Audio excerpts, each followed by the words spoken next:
So without further ado, I'd like to hand the mic over to TJ, and she is going to kick us off and share this story and journey. Over to you, TJ. Cool. Thank you, Zoe. Yeah. Love to meet you all. I'm TJ. Thank you for the beautiful introduction, Zoe. I'm the program manager at the Equality Project. As Zoe said, we're an LGBTIQ plus health promotion charity. And one of the big things that we do is we run Australia's national LGBTIQA plus community conference. It's a grassroots conference. It is run by the community for the community. We have a lot of allies who come into the space as well to share and speak, because it really is a conference. It's in the name. It's how can we work better together to make progress on the issues that face the diverse LGBTIQA plus communities. So where are we up to? Yeah. So to give you a picture of what this event is, this thing is that we run, this is just a little promo video that the footage from this is from our Adelaide conference, which ran at the start of 2023. And this is the conference we were coming off the back of and that we wanted to build on in the experience design work that we did. So this is where this footage is from, just to give you a flavor of the event.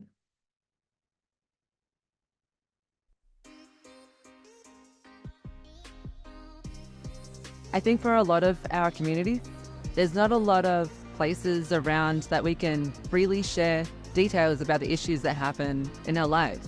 But the Better Together conference, it's a safe space to share those details. And it's important to be able to be seen, exchange our experiences, and understand that we have a desired future together. The stories that are told here, the events that happen here, the connections, the networking, on a national scale just doesn't happen anywhere else. Seeing people coming together and sharing their lived experiences, and it's unity to me, and Better Together is doing that.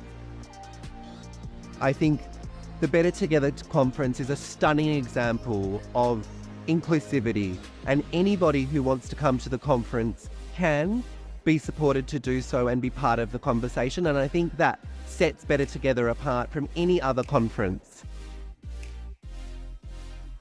Just getting to meet everyone from across the country and across the globe and hear what people are doing, it inspires you with hope and energy to do more and to get active. So yeah, come to Better Together.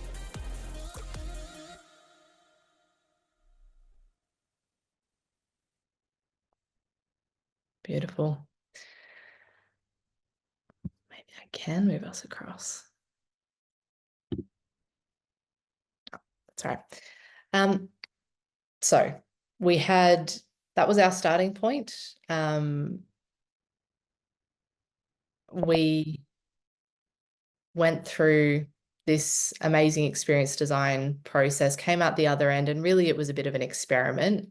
What would happen if we applied the 5E model and the experience design approach to our conference? And where we ended up was with the best conference we have ever run, bar none, despite or maybe because of some of the really unique challenges. So for the first time, we moved the conference into a regional area, which you can imagine for the rainbow community, it's a complexity, and we were holding it at a football stadium. So again, having the rainbow community's national community conference in a sporting arena was its own kind of opportunity and challenge. And the feedback we got was just at the end of the conference, I have never seen feedback that was so overwhelmingly positive, and that really, the feedback really matched what we had been trying to achieve. Not just that it was all nice and that we were all just saying nice, fluffy things to each other, but the feedback really acknowledged that we had managed to create a space where people could disagree, people could have different points of view, people could share controversial ideas and sit with each other and feel safe enough to do all of that and come away feeling nourished. So our aim was to create a really brave space, not just a safe space, and it was very effective, which is why when Zoe asked if I would do this talk, I was very excited to do so because I'd seen it work so effectively. Yeah, it was pretty special.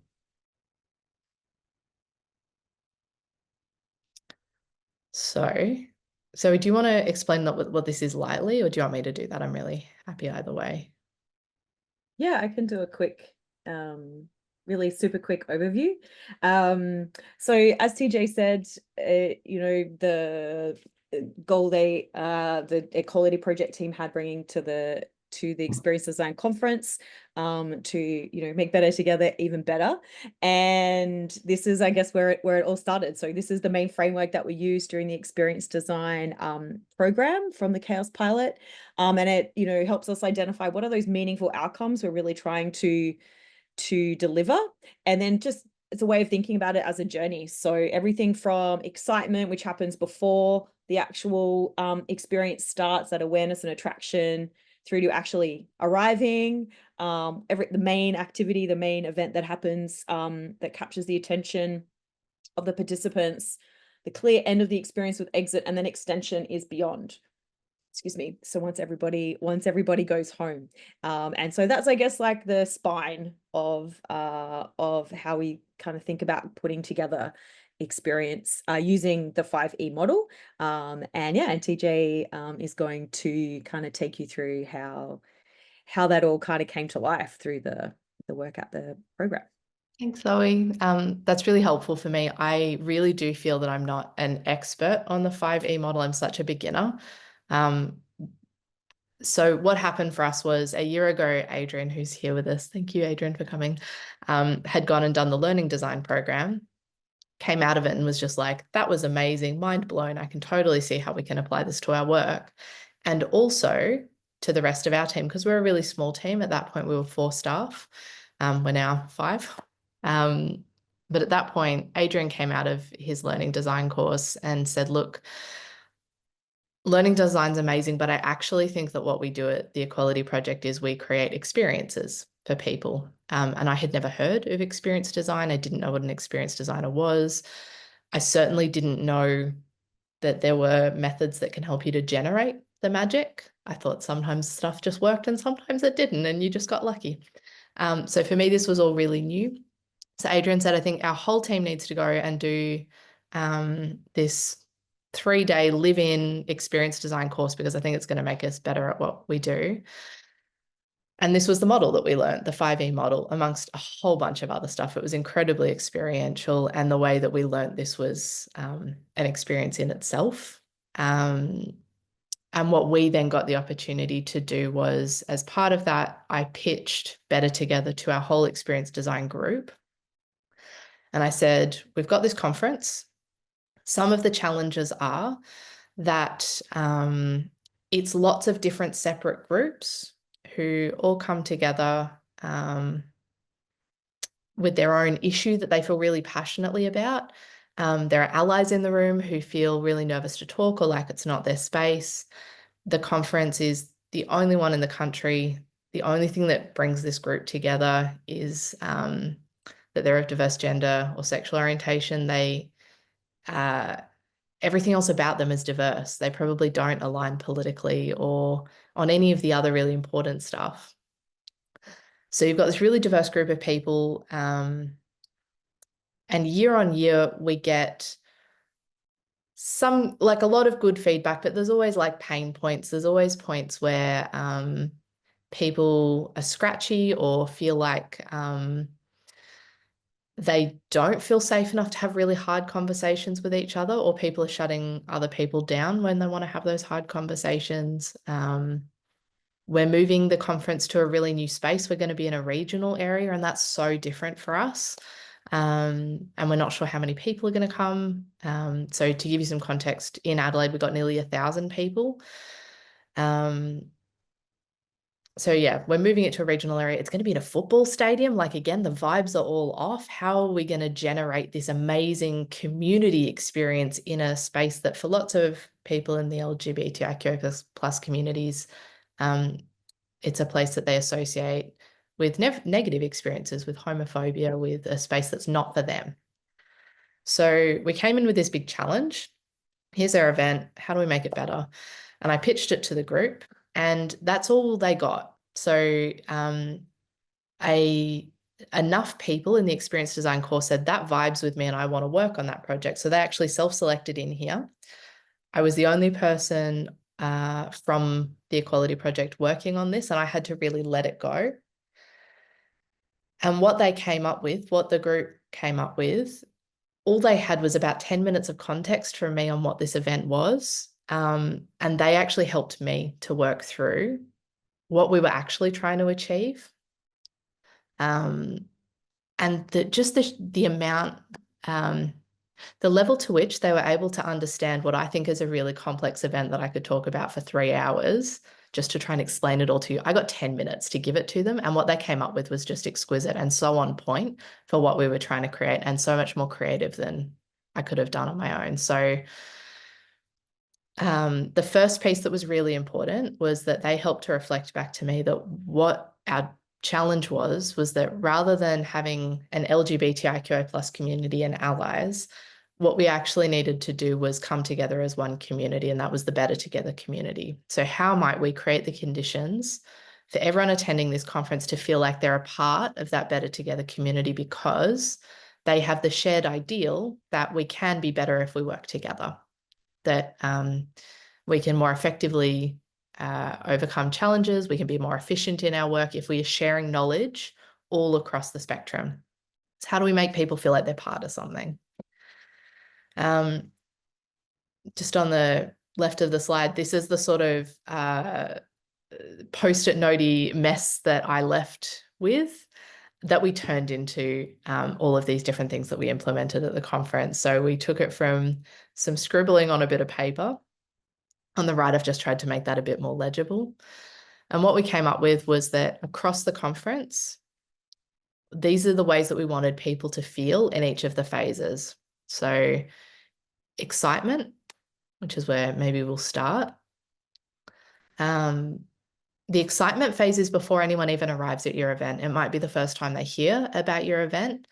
It might be as you're slowly communicating with them, trying to draw them in, trying to get them to buy a ticket. And it might be after they've bought the ticket, but before they actually arrive there. So the first thing that we did was we created another little video, and as we were delivering training around the country, we would play this video that was specifically designed to generate this thing that someone in my group described to me as FOMO for a thing that's already happened. So I see the thing and I wished I was there. And that generates a feeling of, well, I better get to the next one then. So I think, Zoe, we might have that video on the next slide. This was a part of our excitement phase. Yep, and just want to acknowledge something there that you said, TJ, I think is really important is, you know, you can see here that the first things that that the group did is identify what's the outcome, so what's the intention, the purpose, and then they mapped this emotional journey, which TJ's put in the purple post-it notes before we get to any like activities, right? It's all, that's what we start with before we get to any of the logistics or anything else. So let's just see if this video works. This is for excitement.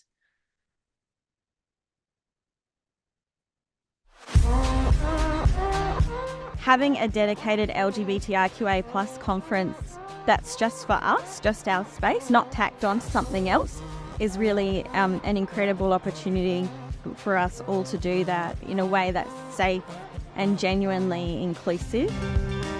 It's strength in numbers. If we end up working just doing our own thing, we'll never have a strong enough voice to really push for change. So being able to have a space where we can come together, collaborate and work together, we have that strength in numbers, we have that strength in voice and power. It has never been more important to have space where we can come together, see each other, listen to each other, learn from each other, and then work out how we can collaborate together. And Better Together is that. And it's simply 1,000 Rainbow community members gathering to connect and change the world. And you really should come.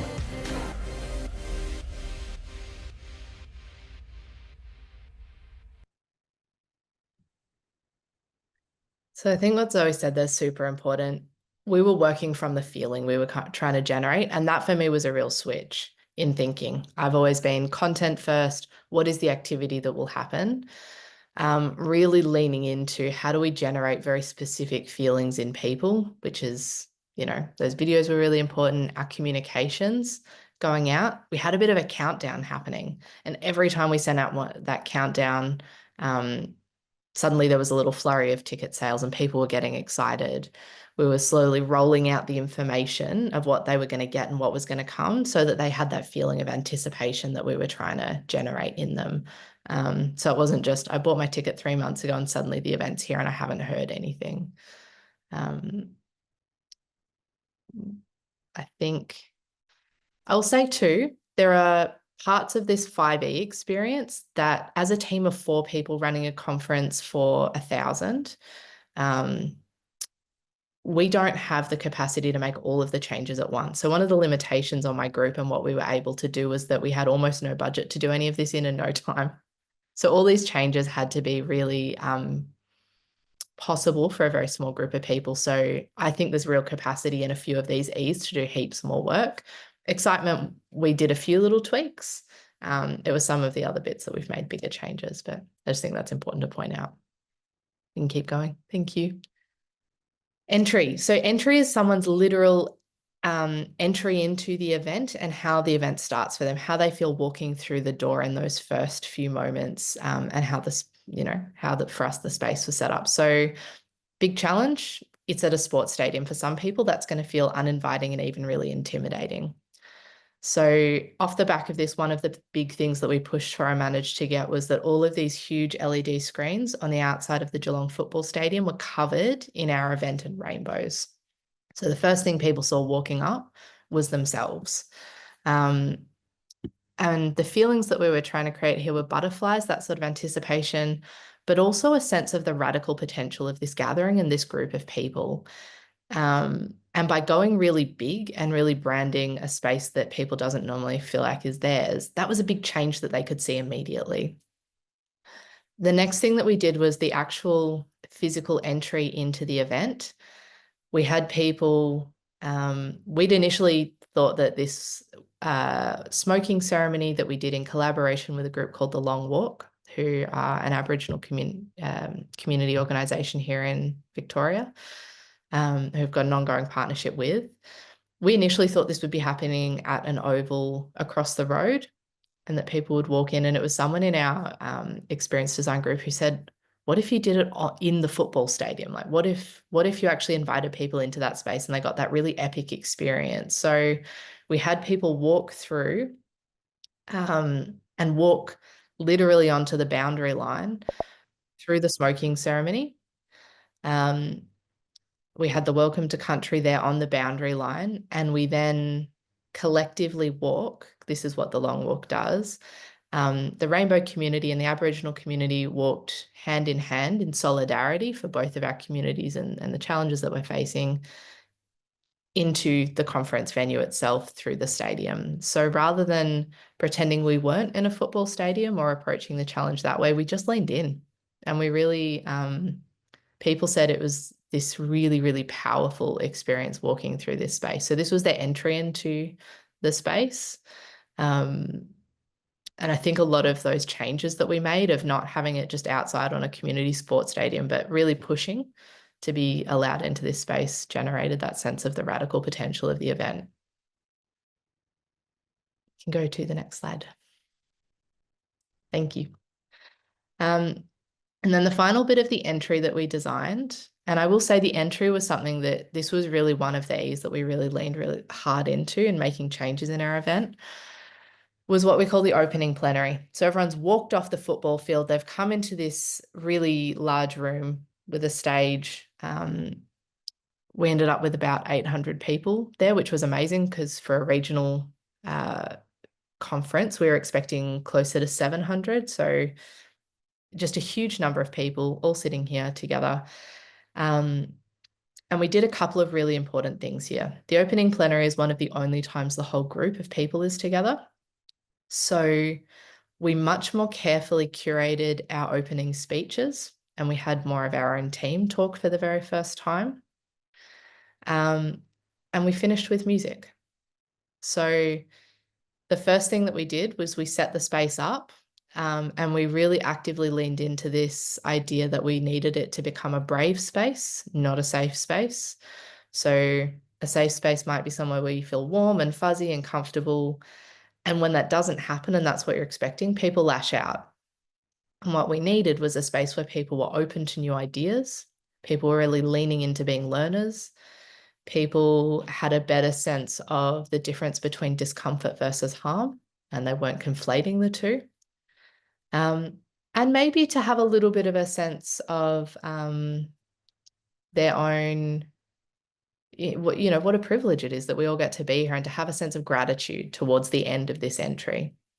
So Jason, our CEO, embedded a lot of that in his speech quite directly, in a way that we haven't before.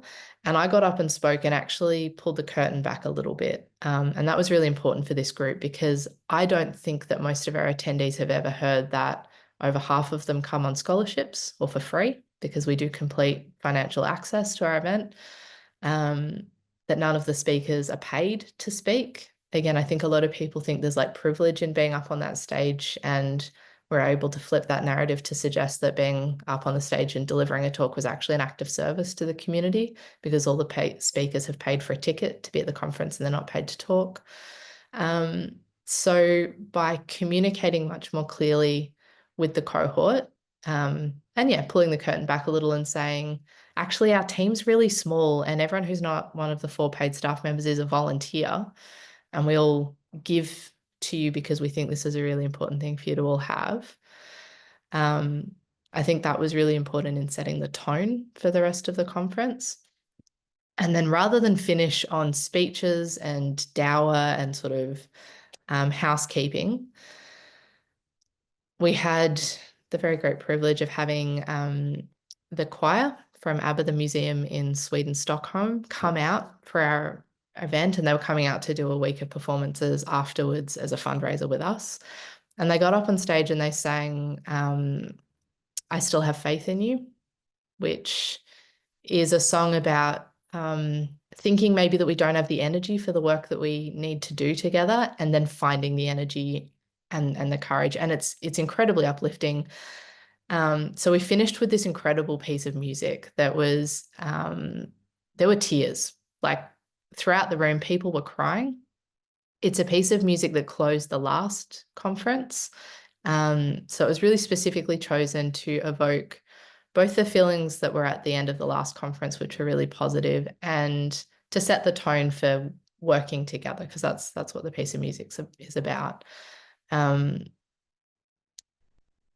then interspersed with that, we made sure that the range of speakers who got up to speak really did showcase the diversity of the community. So this opening, and I think particularly the moments that were designed to encourage people to braveness, gratitude, and into feeling their feelings in the music, which is a weird thing to open a conference with, it shifted the tone in a really good way. That was our entry. So Can I just say, I'm getting teary just like hearing about it, because it just sounds so powerful. And I just, as you were talking, TJ, I was just, I showed the arches before, and that's something, from the KaosPilot toolkit as well. But we always talk about, that first arch, we're trying to launch something, and it's like imagining that we need the amount of fuel that goes into launch a rocket, right? Like you need so much fuel to get it off the ground. And it just, the way that you all did that, it just sounds like such an awesome, I can just like imagine the energy that would have generated. And I think the other thing that you shared with me when we were chatting was how, as an actual organizing team, you have so few moments to be like on stage, right? And to really set the tone that you wanted. And I just think that's, that might be something that other people can relate to as well, that, you had like 100 sessions, right, over the couple of days, but actually the time, those opportunities. So how do you really be intentional about those? And yeah, I'm going to steal the music thing for sure, for kicking something off. That's such an awesome idea. It worked really well, and particularly in that conference setting where it's not what people are expecting. And yeah, as you said, we had Jason gets to talk a little bit at the start of the conference. We're not face to face with everyone again until the end of the conference, and then we talk for 10 minutes and that's it. Like it really is so minimal, the amount of intervention we can make. So yeah, this was really powerful, and we got vulnerable. That was the other thing, is like pulling that curtain back. That's us being a bit vulnerable with this group of people. And I think that was important, because they started to see us as human beings and not people to just blow up at or complain to. They saw the hard work that was going in to make it possible for them. All right, I think we can go to the next one. I'm also conscious of time. I could talk about this. Sorry. That's The engagement is the event itself. So in some ways, this should be the chunkiest bit. I would say we made not fewest interventions here. That's not true. It wasn't, we didn't intervene as heavily here as we did in the entry. We really put a lot of our energy into the entry. But we did do a few things around engagement in creating connection. So we're really, really good at running a huge program with lots of talks. We have 100 sessions. But the thing that people were missing was connection. And in previous years, we'd held these things called caucuses, and they hadn't worked well, and we'd ripped them out, but we hadn't replaced them with any other connecting pieces.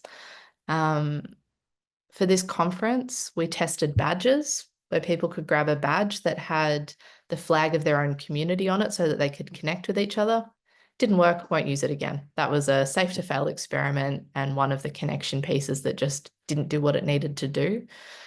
The one that did work quite well was this thing we called our communities, like tea, have a cup of tea together, but community, it's a pun. Yeah, the community loved the pun. It was hysterical. Everyone commented on it. And it was basically just a space where we had set out beautiful, comfy furniture in the same space where people could get food and drink and a cup of tea. We'd roped it off, and we had set a schedule of once an hour, every hour, a different part of the community got the space and could do with it what they liked. And for some parts of the community that worked really well, the ones who are perhaps a bit more organized themselves were already in sort of community groups that wanted to come together and meet. Others gave the feedback that they wished it had been a facilitated space. And that's something I think we're going to play with next year, is how can we lightly facilitate this so people can get the most out of it? Because this was one time where people could actually connect with the same part of the community as them. So we brought each of the letters of the acronym together. There was an hour for the gay community, the lesbian community, the bisexual community. Everyone got an hour to connect. And then because it was our first regional conference, we did an hour for the regional, rural and remote community to come together from across Australia, because that's a really important thing that we were doing in that space. And that was a nod to them. So that was something that worked well for that kind of connection. Other things that worked well in terms of connection were we don't put a lunch break in. So what we find is if we have a lunch break, everyone spends 40 minutes waiting for food, no one gets to eat, everyone misses sessions at the end of the lunch break anyway, and people want to eat at different times. We're not set up for it. So we throw the lunch break out the window and we say, you're just going to have to take a break when it works for you, which means you'll miss a session. But if we put a lunch break in, we'd be missing some sessions anyway. So you can self-select. And what ends up happening is people are moving through that area of food all the time.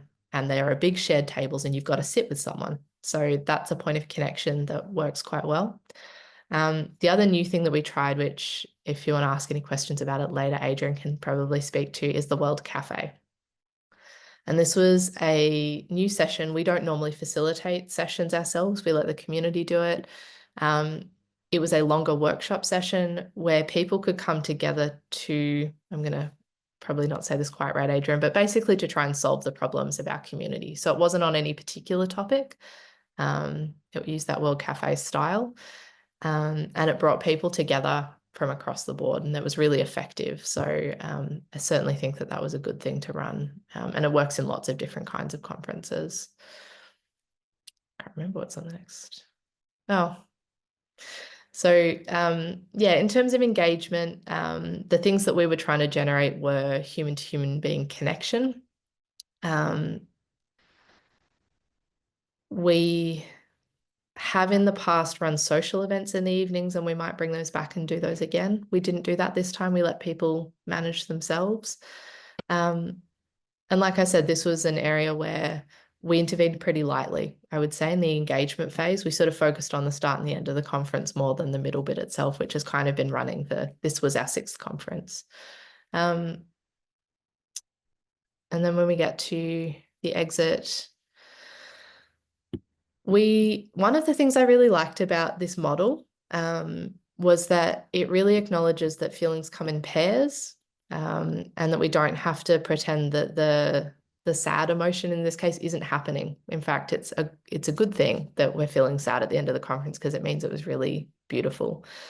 So again, rather than have like a big long talk at the end of 2 days of talks when everyone's really buggered, we got up and we talked for 10 minutes, and it was a really important 10 minutes. It was a really important thing to say thank you. And we then had an hour of music. And instead of structuring the space so the chairs were all as normal, we cleared all the chairs right in the middle, which meant that anyone who wanted to be up the front and dancing could dance, and they did. Everyone just got up, boogied, moved their bodies around. The music is ABBA, so it's really fun and easy to dance to. And we did find that 80s works particularly well across the generations, because we have people from, our youngest person at the conference was 8, but normally sort of 18 plus if you're not there with a parent, all the way through to people in their 80s. This worked well. Disco is good for having a really good dance. And because of the way this particular choir brings themselves into the space, they hold the emotion of the space beautifully. So we finished with music, and then everyone exiting through the space together.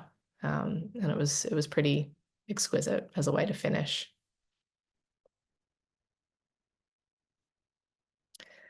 I think the final thing I want to touch on is it was probably 2 months into going through this process and thinking about how the 5E model is going to work for all of the attendees, that I sort of had a little bit of a light bulb moment that all of the people running the event were experiencing it too, and that actually there needed to be really careful design put into the experience of the experience givers, experienceception, if you will. So I did my own little 5E model for our team. And when I talked about our team, I broadened it out to anyone who was holding a leadership role during the conference. They became the core team. So in setting up for this conference, where we do have this group of leaders who need to really hold the space for a community of 1,000 people, where we have higher instances of mental ill health, of trauma, more people with disabilities, people who have very different needs and who have higher needs, some of them. This group of humans had to hold the space for this cohort. And the event was only going to be as good and as healthy as this group of people was able to be. So we took some really careful and intentional steps in setting up the group before trying to run the event. Joel Hines, who did the experience design course with us, offered to run his workshop Trusting Teams, which we did a week before the conference. And we brought this whole group together. 2 of them drove over from Adelaide just to come and join us. So every single person who was going to be in a leading role at the conference came and did this workshop collectively. And that was about us being able to share what we were going to need from each other to build trust. It really leans on laughter too, and being able to have a laugh in those really hard, dark moments. And that was so important. We did this workshop together. Every single person knew exactly where they were meant to be, when they were meant to be in the event plan. And we did things really intentionally, like scheduled a lunch break for every single person that they had to take at that time, because that meant that we always had people on, but we always had people resting. And they had a lunch buddy, and they were both accountable for making sure the other person ate and took a rest.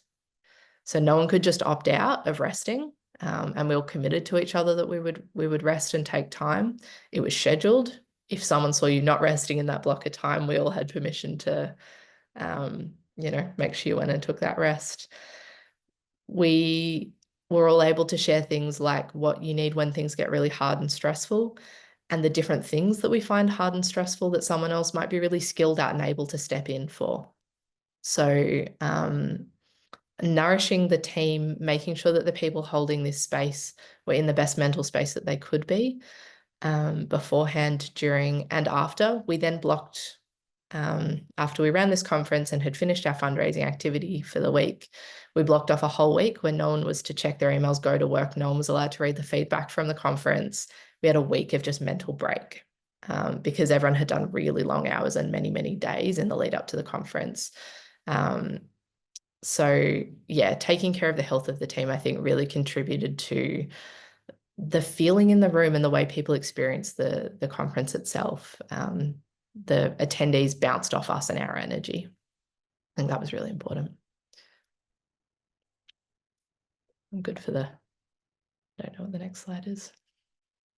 Yes, so this is that same feedback again. It was just, I apologize for the horrible graphic design. This was one that I did that Zoe couldn't even fix for me. I wanted it all on one page, so you could just get a sense of, I had 7 pages of a Word document of feedback that all looked like this, and I had to pick out a few quotes. The feedback was so overwhelmingly not just, it was nice, it was fun, but also you created a space that was respectful and loving and radically inclusive. It fills my cup. A lot of people said it had reinvigorated their belief in the ability for them to do this work and this cause and other people. It was really powerful, and I do attribute a lot of this particular kind of feedback that to the way the team were able to come together and hold the space for our community. So that was quite intentional too. It was an experience not just for them, but for our team, because everyone's having their own experience of the experience, and the way the experience givers are feeling is just as important as the way the attendees are feeling.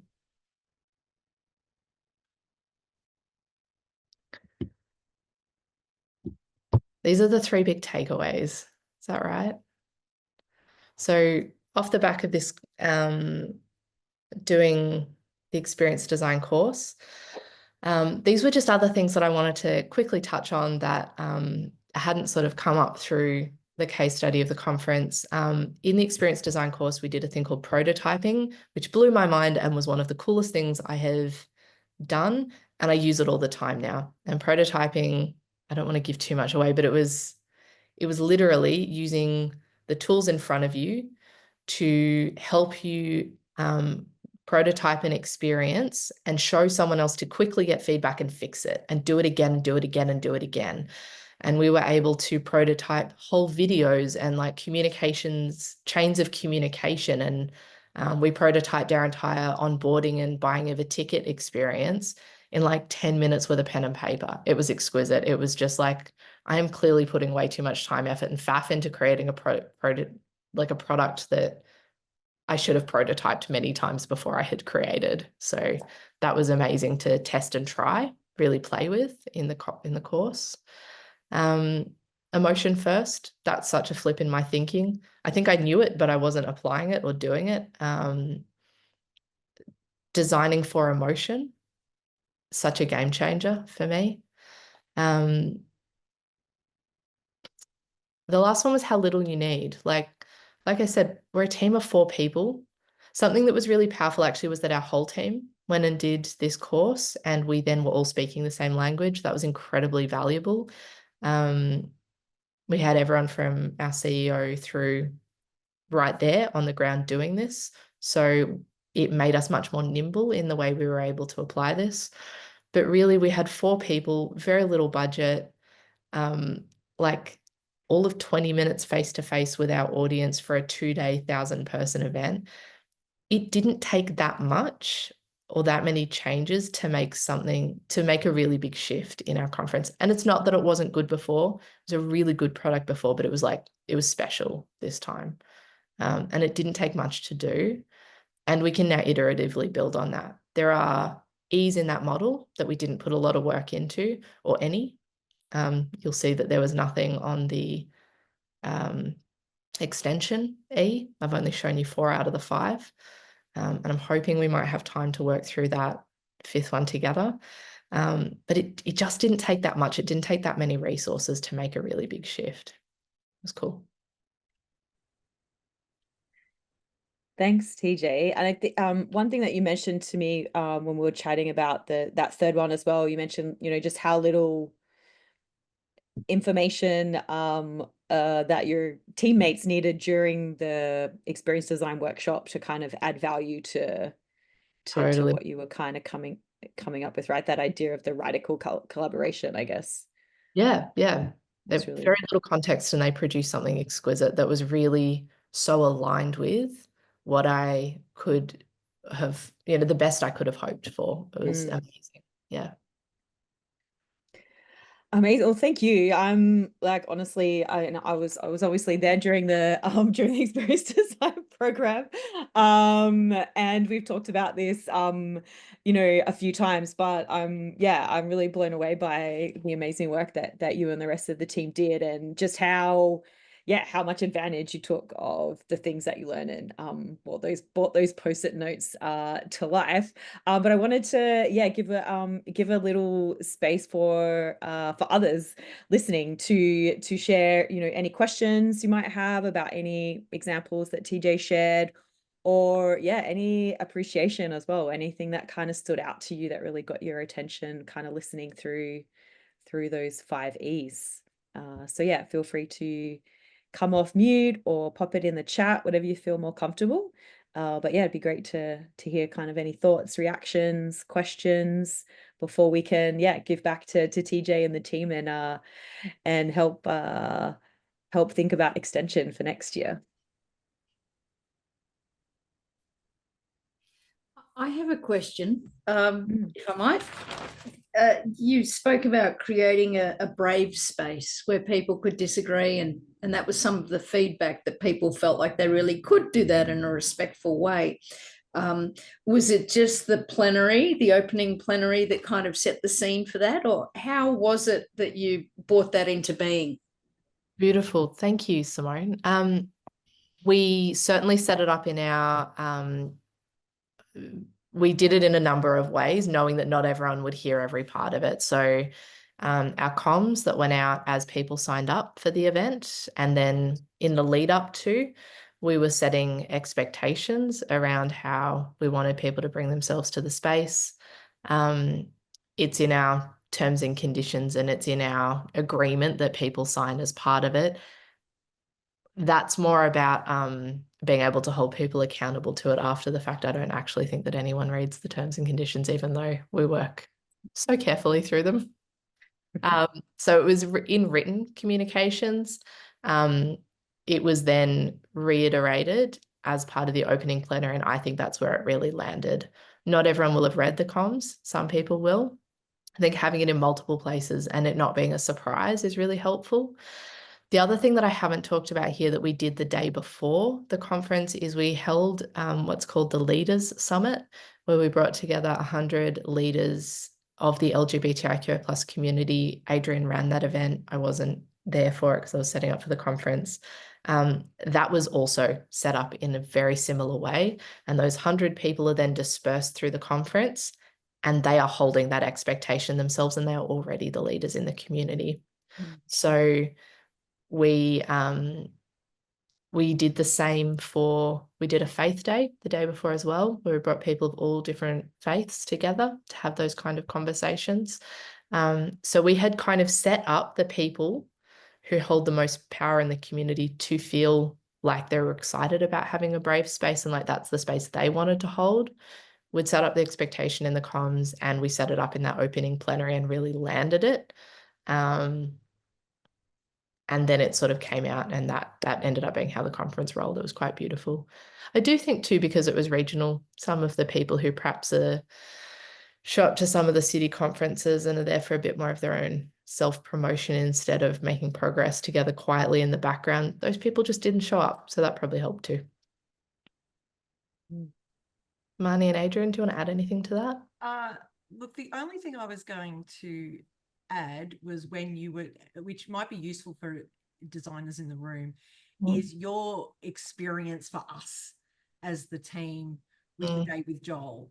And we were really all nearly anti it happening. It was a week before. We just all kept thinking, oh my God, we do not have time for this. Like, why is she making us do this? Like, seriously, we're all too busy to do this. And it was the greatest day and put us all in such a good mental state moving into the following week. So it's a bit of a thank you that you just kept pushing us, that's what we needed as a team, because we do get sort of, although we're all working on the same event, we probably separate into little bits while we're all trying to get all the pieces together. And it was a really good moment for designers, I think, to remember to take, as much as you think you don't have the time, it's actually really good use of time to put it into yourselves before you run an event this large. It's a really good point. Thank you, Marty. I'll stick a link in the chat actually to Joel's workshop if anyone's interested. It worked very well for our group. And I think that's such an important insight. You know, I'm looking at Ruth and I have known each other for for too many decades, and we met in a youth, a not-for-profit youth leadership organization, and having been a part of the organizing teams for big events as well, it's such an easy thing to miss. And yeah, it's great. Thanks for expressing that, Marnie, that like I could totally imagine the pushback.